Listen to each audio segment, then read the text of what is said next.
Hello everybody, it's Kate Wakelin here from Neuroendocrine Cancer Australia once more on a Friday afternoon, beaming into you to say hello from very locked down Melbourne to all of our unicorns from around Australia who are joining us for this broadcast, and also hello to everybody who may be catching up on this video via YouTube later on. So yeah, I'm Kate Wakelin and I'm the NET patient support nurse with Neuroendocrine Cancer Australia, and every Friday I beam into you to just, I guess, give a bit of an update about what's new in the zoo, do a bit of an update about what's happening with coronavirus at the moment, and then to, I guess, address a topic of the week. So thanks everyone for joining me. I can see a couple of people have hopped online, so this is a good opportunity for me to acknowledge the traditional owners of the land that I'm coming to you from, which is the Wurundjeri people, the land of the Wurundjeri people, who are part of the Kulin Nation, and I'd just like to pay my respects to elders past, present and emerging. One of the things I really appreciate about living where I live is running along the Yarra River, which is very close to my house, and in language that's called the Birrarung. So I'm just deeply grateful for where I am. So just a brief update about coronavirus. Anyone who's been watching any of the news broadcasts knows that Melbourne and increasingly Victoria isn't really a very comfortable place to be living right now, and I would be expecting that lots of our unicorns would be also feeling pretty locked down and locked in. I think there's challenges, isn't there, when for people of all situations in this or people of all circumstances. So I've got one friend who lives on her own, and she hasn't had a hug from anybody for weeks. For me, I'm living with 5 people, including some young adults and some, for those who know me well, some people who like to do a lot of internet streaming. So there's different challenges, either having too much of the same company or not enough company at all, but also the challenges of navigating all of the practicalities of life, groceries, shopping, medical appointments. And we'll be talking a bit more about medical appointments, because I guess if anything, if we can learn anything from Victoria's experiences over the last month, about a month ago there was virtually no virus at all, and everybody was talking about, okay, recovery, let's reopen, let's plan gatherings, let's open the cafes and the bars, and we can start to relax. And certainly for our Melbourne support group, the Q Library where we meet was sending us emails going, okay, well, let's get our plans ready for joining back into face-to-face meetings. And as an organisation we felt pretty nervous about that, because our patients, a lot of them are very vulnerable, either because of their illness, but also because a lot of our people are a little bit older. So but the last few weeks in Victoria have just demonstrated to, I think, us all that just how contagious and virulent and how harmful this virus continues to be. So the fact that there appeared to be very few cases in the community back a few weeks ago, and now we have hundreds of people being diagnosed every day, and very sadly an increasing number of deaths, just reminds us there's actually no treatment for this virus right yet, and no effective treatment, and it's very, very contagious. So and the other thing that we have grown to realise is that the stats, so the daily numbers, really tell us what was happening 5 or 10 days ago. So we can't, like, for us to say, okay, well, let's start wearing masks or let's start locking down more vigorously, that's all hindsight. Actually, probably the numbers are telling us that would have been good for us to do a week or so back. And so for us, we're making some fairly careful decisions about support groups, and there'll be some information coming out about that in our e-newsletter, which is due out today. So keep an eye out on your inboxes for the e-newsletter. If you're not sure that you've been signed up, you can do that on the homepage of our website, which is all the W's and a dot, and then neuroendocrine.org.au. And if you scroll right down to the bottom of that page, you can subscribe to that e-newsletter. The other thing I wanted to update you about coronavirus, and although what I've just told you is very sobering and very grim, a really beautiful thing that has come out of this is a collaboration that's grown with a group called the Kindness Pandemic. Now, the Kindness Pandemic is a Facebook group, and it was sort of like a movement that started on Facebook, but it got big really fast, and there's many people all around Australia and indeed beyond who are taking part in this. And I guess the focus of the kindness pandemic is to be looking at the coronavirus situation as an opportunity to demonstrate and capture instances of kindness. So it's certainly the group is about people making requests for help, but it's also full of lots of posts of people noticing where they've seen kindness, or noticing where they've seen people really, I guess, demonstrate some of those beautiful human nature attributes that we all appreciate about each other. But sometimes in a crisis we can get so bound up in anxiety and worry that we sometimes forget to see those things. So a lot of you who have been around our Facebook group for a while will be familiar with a man called Eamon Babarasco, and he was very involved with setting this kindness pandemic group up months ago when coronavirus really first arrived on our shores. And something that he was very dear to his heart was actually to create a campaign that is specifically around people affected by cancer, knowing that cancer's challenging enough when there's nothing else on the horizon, but and we've all got stuff on the horizon anyway. There's always more than one ball in the air, cancer often being one of them for our patients. But in a time of pandemic, that makes life so much more challenging than it would have been otherwise. And so to, I guess, highlight the additional needs and the challenges for people with cancer, and to create opportunities for people who know someone with cancer to demonstrate kindness. So Eamon actually approached Neuroendocrine Cancer Australia about this a couple of months ago, and knowing that we wanted this to be bigger than just neuroendocrine cancer, we actually approached the Cancer Council Australia about this, and they were really excited about the idea too. And the wonderful thing is that a campaign focused on cancer was developed, and it was all ready to go. Tragically, the weekend before this was all going to be launched, and we had media and all sorts of things organised, but the weekend before, and those again who have been part of our Facebook group will know that I posted about this at the time, but Eamon very sadly died that weekend. And I don't know, for me, I was devastated actually. I was really gobsmacked, and I was devastated. It took me by surprise. I didn't feel like he was going to die so fast, and so it really, it really took the wind out of my sails and made us all really pause and go, oh gosh. So on one hand, it was so sad that he didn't get to see this to fruition, but I take great comfort in the fact that he knew that all of the ducks were in a row, and he had it all set up, and he achieved that before he died, and we just all appreciate him so much for that. So we decided to just press the pause on the campaign, just to give us all a bit of a chance to take a breath in and then to breathe out again and to regroup. And the campaign has started, so it's actually live now, and I'll be sharing some links with you in the notes about how to share with family and friends on social media, and whether it's on YouTube or whether it's on Facebook or Twitter or whatever your thing of choice is. But that would be a really lovely way of not only getting all the word around about the kindness pandemic and the really important work that's happening in that group, but also just to really pay tribute to a extraordinary man who right up till the end was striving to achieve better outcomes and better support for people affected by cancer. So he was such a remarkable man, and just felt like it was such a privilege to know him. Okay, so the other thing I just wanted to say, because I was reading in the Facebook group, and I've been a bit busy today, so I've only just popped in. There was a quick question. I thought, well, rather than spend 10 minutes typing out a response, I'm going to address it in the video. So someone asked about cannulas, and that's when they put a drip into your back, often into the back of your hand or into your arm. I've been known to put one in someone's foot once, but we do what we do as nurses. But the person was posting in the Facebook group about having pain days after that intravenous infusion, so the drip. So you can get that.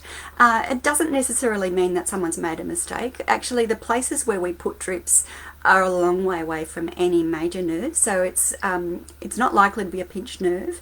But the veins themselves actually have nerves in them. So what can happen with a drip is that piece of plastic, that cannula, or the, whatever, it's not supposed to be there. Like, bodies aren't really made to have plastic cannulas in them. And so your body will, automatically detect that something's been in there that really doesn't belong. And it sets up a little bit of an immune response, which is kind of interesting. And often, if it's just been a very short-term drip, you might not even really notice it. It'll be feeling better in a couple of days' time. But sometimes you can get an inflammation that lasts longer. And I know for me, I had an operation about 10 years ago. It was a big operation, and I had a drip in my hand for quite a long time, and probably it was in there a bit longer than it really should have been, and it got really sore. That was sore for months afterwards, and I don't want to make you feel miserable about it for the person who posted it. Hopefully yours won't be sore for months, but there was no infection, there was no nerve damage, it was a residual inflammation, and it did eventually settle down and go away, and now I can't even remember where on my hand it was, but just thought, oh, well, I'll see if I can address that question in the chat today. I hope that answers your question. I'm just going to have a little look at comments, and there's nothing, there's a few little things coming through. So today we don't have a guest expert, I'm it. So if you've got questions for me today, I may well be able to keep an eye on those as we go during our chat, and see if there's anything else that you want me to quickly address. But I did want to focus in on telehealth, so that's the thing I'm going to be talking about for the next few minutes, because I know this is, with coronavirus, this is a skill set that we didn't even know we needed to know, and we all needed to embrace it. And the first thing I wanted to say is that whilst it's a learning curve for us, it's been an enormous learning curve for the medical system. Some hospitals and professionals and systems were really actually quite well set up for telehealth before coronavirus, but a lot were they sort of had it in their list of long-term stretch goals. Oh, well, we'll do telehealth at some point. We know it's probably good for lots of people, and there's probably some really good ways of doing it, but maybe next year. We've got something else to focus on right now. Coronavirus forced everybody to go, oh, we need to do that this week. When hospitals put a project out, when they implement a change in process like telehealth, normally they have often a couple of years, but months, and a project officer, and they set out to have policies and procedures, and they get all of the technical people to look at all of the various options and come up with recommendations, and they try and present the patient with something that's kind of a bit glossy, and it looks a bit professional, looks like they know what they're doing. So coronavirus took all of that opportunity away in terms of having time, and so what we were sort of served up with in March and April and May was a bit of a scrambled eggs of, oh gosh, it's Friday night, there's nothing in the fridge, what are we going to have for dinner, let's do this. It was a bit of a stopgap, and so and we know that a lot of the hospitals between then and now have continued to be under significant strain, so we know that it's not ideal. So we're dealing with doctors, sometimes really quite, they've been around, done a few laps of the earth. They're not used to doing things with their computers that mean that they're talking to people, or they've got a mobile phone that they don't really like to use that much, or maybe they're not telephone or internet kind of people. I know there's plenty of patients who don't feel like that either. So there was a learning curve for health professionals, and we've been working to try and improve the skills of health professionals in working via telehealth. So some of the things that I've seen for health professionals that we've been I've seen in training for how to run a good telehealth consultation. We're told to look at the webcam and pretend that's the person. I've seen some really great videos about using body language that's within the four kind of walls of the video. So raise your eyebrows, consider some lippy, hopefully, for those who would normally be lippy, whereas maybe, consider that it's harder to probably indicate empathy and listening. Try not to check your mobile phone. That probably goes for a face-to-face consultation too. So there's been some training for health professionals.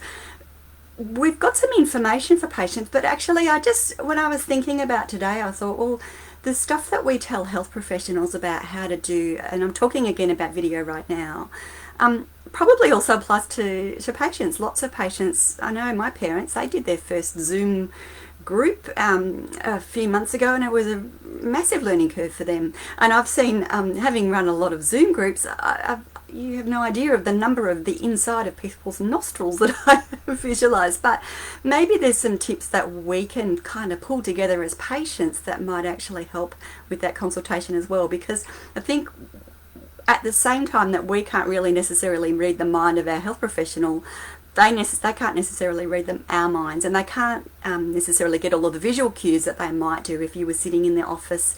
Things like even if you're low in energy and you're slumped, they can see that much more readily in the surgery than on a video screen, and certainly if there's no video available. So if you're just on the phone, things like your skin colour. As a nurse, I'm constantly looking at people's mouths. I know that grosses some people out, but I'm assessing how hydrated people are by the way their mouths look. I'm looking at whether they're breathing through their mouth or through their nose, and whether there's congestion. I'm looking at how bright their eyes are, whether their eyes are bloodshot. All this can be really challenging, even if we've got video. So as a patient, if you've got video available to yourself, there's a few things like just getting a friend and doing a Facebook Messenger call. You can do video calls, and if you're watching this on Facebook, I know you've got Messenger available. Grabbing someone from this Facebook, our Neuroendocrine Cancer Australia support group, and doing some video practice with them. Hop in on one of our Zoom support groups and get your webcam set up so that we can see your face, that you've got some light, and it's a bit different to just sitting in a room. Sometimes the lighting you've got to think about so that we can actually see your skin. If you're using Zoom, for me, using it on the phone I've got my phone here, it's really tricky. I wear multifocal glasses, and I reckon a lot of people do. For me to be able to see the person who I'm talking to, it's just telling me I'm having a little bit of trouble with the video. So maybe we'll keep playing just for a minute and just see if someone can give me a little comment. But it's difficult to see with multifocals through the bottom of my glasses. It's no wonder that I'm seeing a lot of the inside of people's nostrils. So I feel like this might not be broadcasting, so I'm going to just end it, and I'm going to hop back in, and then I'll stitch the two videos up. I really do apologise. It hasn't done that to me for a while, so oh no, Kim's told me it's good. Okay, great, thank you. Oh, perfect, thanks everybody, great. And this is the other thing with video conferencing. Sometimes you get little glitches in the internet, you get people streaming Netflix in unmentionable places, so there's all of these challenges. So thank you for telling me that you're still there. That's really great. I'm just going to ignore what my computer tells me, and we'll keep powering on. So there's a few hints, and there's a really good resource from the Cancer Council, which I'll put the link up to afterwards. The first thing to say, and someone actually did put this in the comments just a second ago, which is video conferencing, they really prefer.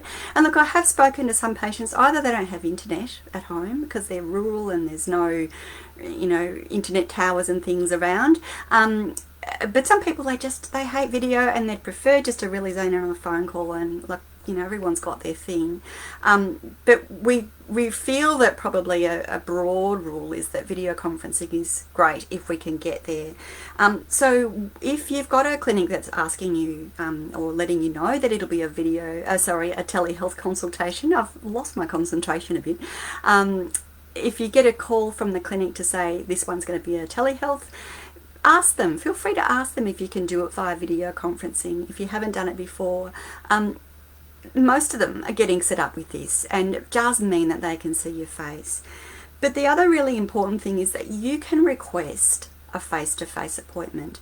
Now, if you are at Peter Mac in the middle of Melbourne, you've been cared for by Peter Mac in the middle of Melbourne, and they contact you and say, could we do a video, like a telehealth, you're going to want to have a fairly good reason to come in to the middle of Melbourne right now.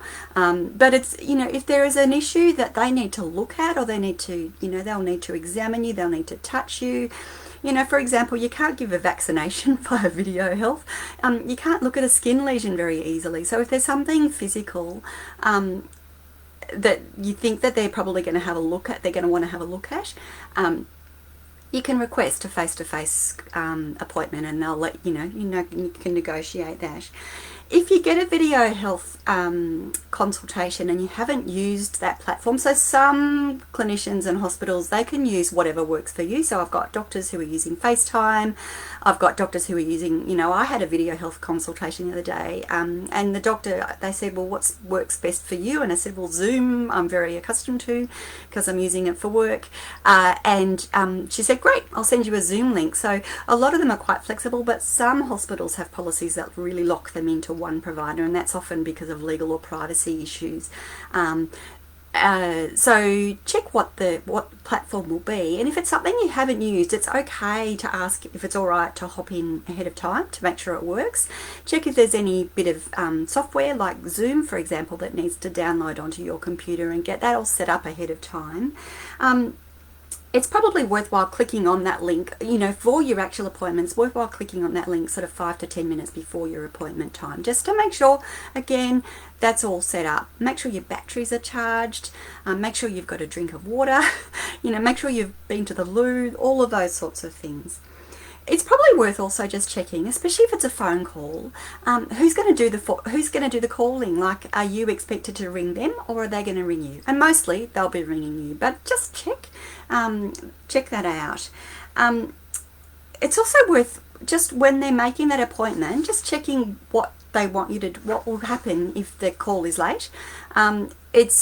Sometimes doctors' clinics are really unpredictable, and the consultation prior to yours will be running late, and so we all know that with waiting rooms, you can wait there for a long time, and it can be really, really tricky to sit in front of a video screen or in front of a phone.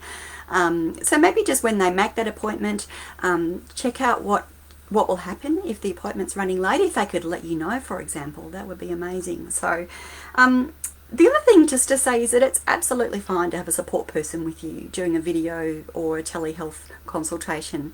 If that's someone in your home, that's probably a little bit easier. If you both sit in front of the camera so that the clinician can see who's hearing the conversation, that will be really helpful for them.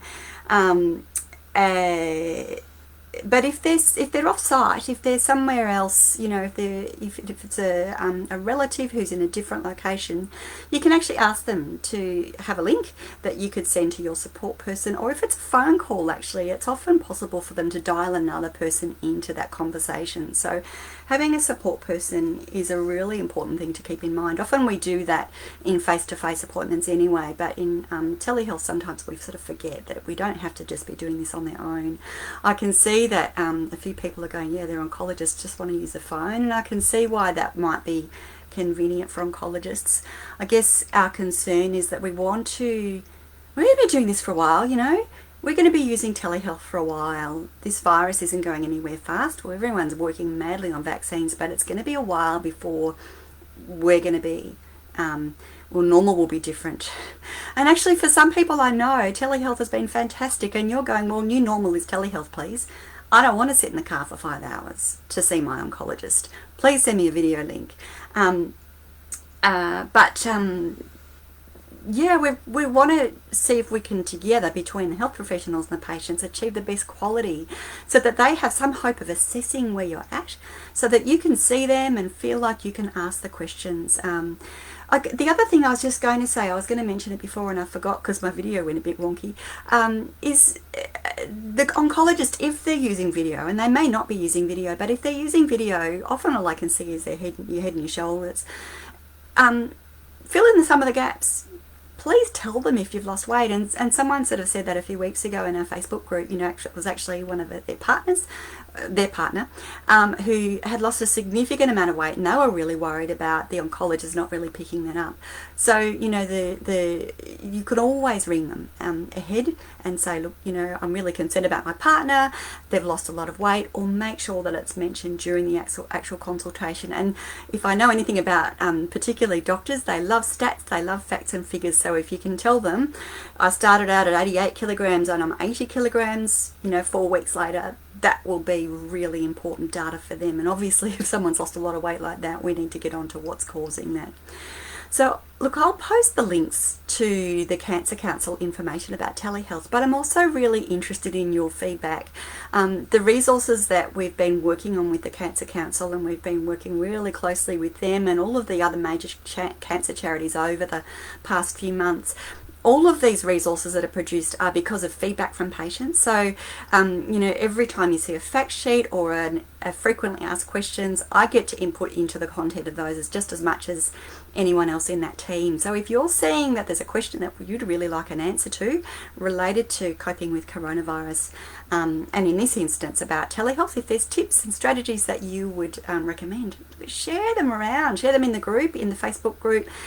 Send me an email, which is kate@neuroendocrine.org.au. Comment on the YouTube video. We'd love to hear your thoughts, because you guys are our experts out there in the field, and so we really want to know what's helping you, what's working for you, what needs to be tweaked in order for this to be like a long-term sustainable, or at least a medium-term sustainable option, rather than having to come into the pandemic central.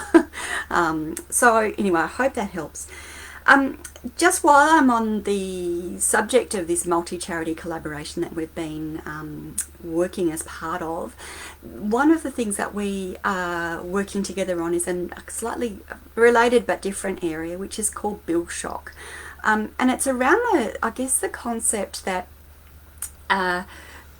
when you're seeing a health professional, and particularly, I guess I'm probably often referring to the private system here, but we know this also happens in the public system, where you go for what you think is just going to be, a normal consultation or surgery or a procedure, and you get a bill at the end of it that you didn't know was coming, and that can be a tremendous amount of stress for people. Huge amount of stress to find that you've got this unexpected cost.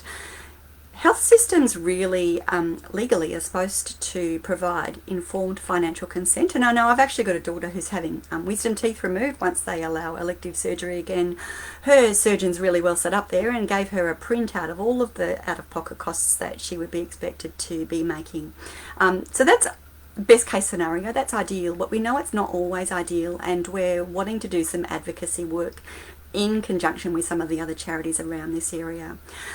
And so we actually have had some significant interest from media about running a story about this, and what we know is that often we can tell facts and figures, we can tell people's stories, but it's far more powerful if we can actually have someone tell their story about what that was like for them. So there's no pressure here. We don't need you to be a media star or a media queen. If you don't, that's not your bag, that's absolutely fine. But if you would be happy to share a story where you got an unexpected cost, and I know this happens all the time in nets. We've got all of these scans, we've got the blood tests, there's a lot of medications that still have high out-of-pocket costs. So I'm keen to have our voice heard if the voice wants to be heard about this issue. So if that seems like something that you would be keen to have some input in, either as a quoted reference in a written piece, but maybe even being interviewed, maybe doing it via video, via Zoom or something like that off your video, I would love it if you could get in touch with me and we can talk a bit more about what that would look like. So kate@neuroendocrine.org.au, and just feel free to get in touch about that. I just thank you everybody who clicked on the Getting Results link. So we were really thrilled. So I think last week we had about 34 people who had done the Getting Results study, and a recap for people who might not have caught up with this. This is a survey that we're doing, wanting to gather more information about people's experiences around scans and getting test results, and particularly that gap between having the scan and getting the results, and particularly around what those results, how they're communicated to you. So really excitingly, we're up to 57. Now, the survey was supposed to close at midnight tonight, and we're going, oh my goodness, we're going to give you another week. So we've got 57 people who have clicked, and what we would love, Simone, our CEO, said to me, well, what's the ideal number? And I said, well, gosh, wouldn't it be amazing if we could get to 100? you know, we've got 1,200 people in our Facebook group. The survey takes from about 12 to 20 minutes or so. We want to get as many people's input as possible. So if you haven't clicked the link and you were kind of getting around to it and you thought maybe it was too late, it's not too late. I'll put a link in the notes.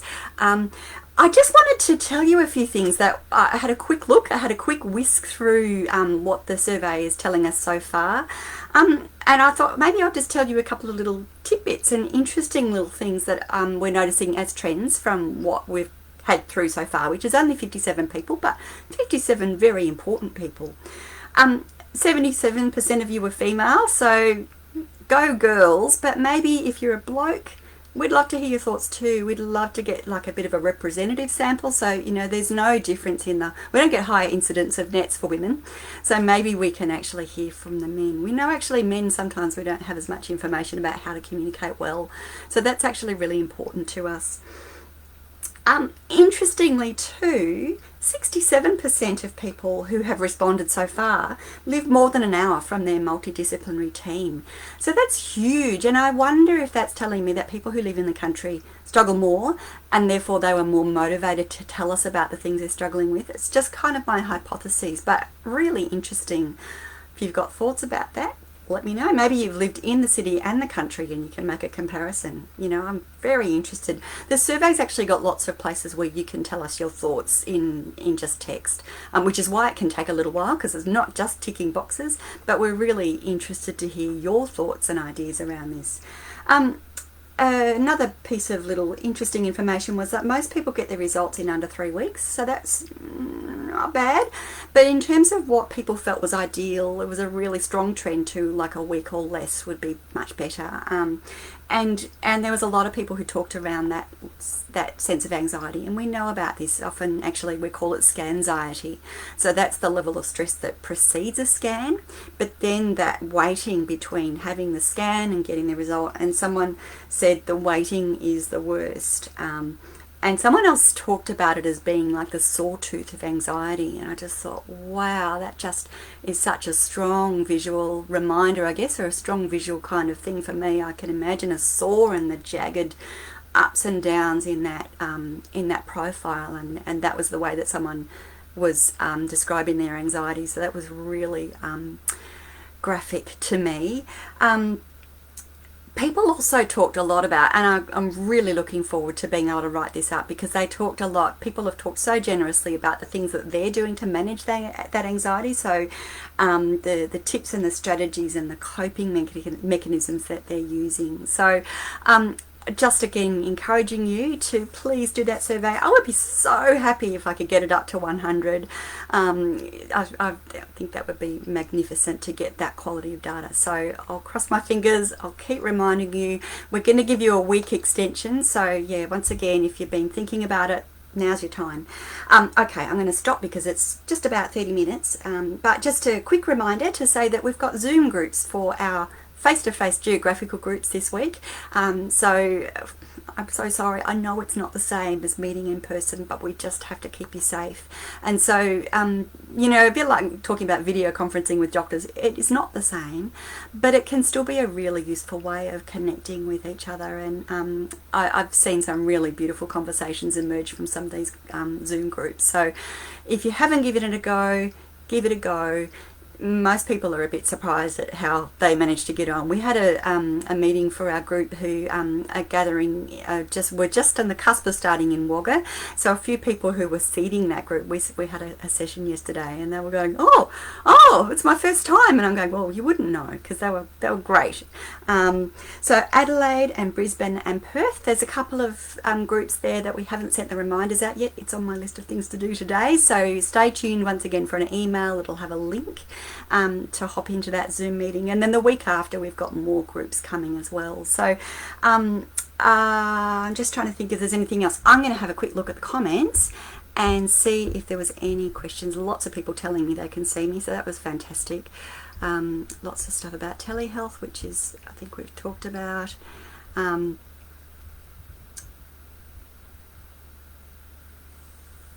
Couple of things about bill shock. So yeah, if you're keen to share your story about that, then let me know via email.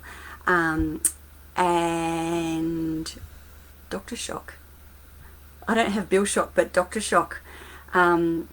Oh, okay. That's a really interesting question from one of the people who's watching. So I don't have bill shock, but doctor shock. What do you do if you have a different doctor at your appointment than the one you were booked to see and want to see?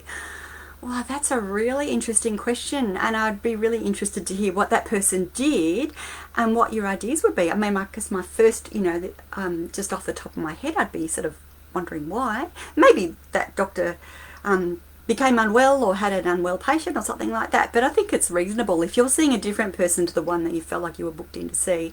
It's worthwhile having, it's reasonable to have an explanation for that. Yeah, I could imagine that being quite shocking, especially if it's not someone else that you know from the team. Someone's saying Peter Mac are rolling out their electronic medical system next week. So hopefully that'll go smoothly for them. So look, thank you everybody for joining me. It's been really lovely, and we've been so beautifully spoilt with guest experts for the last few weeks, but it's actually really nice just to have you to myself for a week so we can sort of address some of these questions. So keep the questions coming. We've got a little bit of a more flexible calendar over the next few weeks in terms of what we focus in on. So if there's something that you think, gosh, I wish Kate would talk about hearts, for example, was one of the things on the list that I've been thinking about, shall I talk about that next week? There's quite a few other things. I know another question is around the registry, the Planet registry, so that's something that we're working up towards. But there might be other things that you would like us to zone in on for these Facebook Friday chats, so we're really keen to hear your feedback. I'm going to stop yabbering.